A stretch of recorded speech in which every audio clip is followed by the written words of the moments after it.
Ông này như cái ông hôm nọ mình bắt xác là sao nhỉ? Hả? Ông này như ông hôm nọ mình đi làm cùng với sao ấy? Thâu còn nói giống lắm.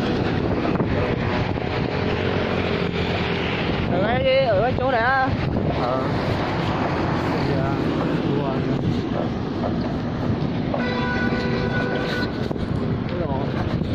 Thôi lỡ xa vào đôi mắt tôi, nghèo nên chẳng có tiền biếu nàng, thầm ước sáng giàu xe 4 bánh. giấc mơ chưa mà thôi. Mấy đứa con gái kia ở cùng ở chỗ của anh à? Cũng ở trọ gần nhau chứ gì? Nó ở bên chợ. Ừ.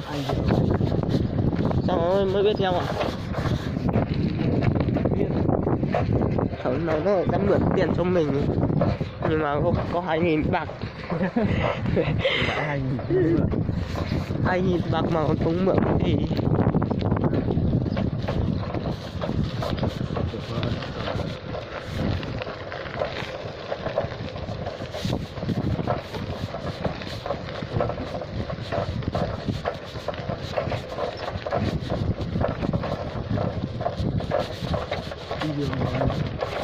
ghê thế nhỉ?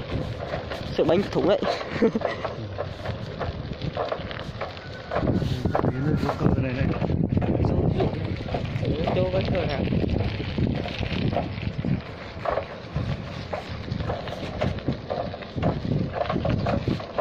Vợ anh đi làm ban ngày à? Ban ngày. Đi. Dưới này mẹ không có tiền dùng tiêu chán thật.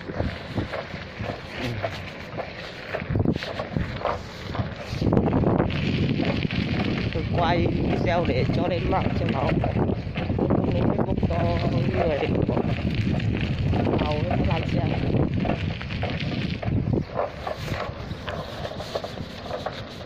Tổ nhiệt thế.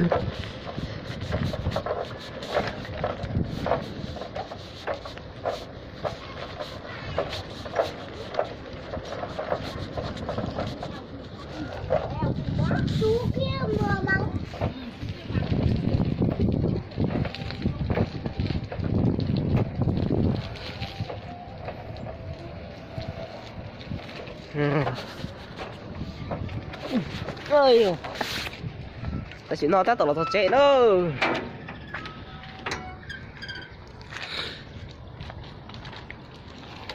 Nó mà mới luôn rắn liềm mà dinh sống không có cờ thiên à.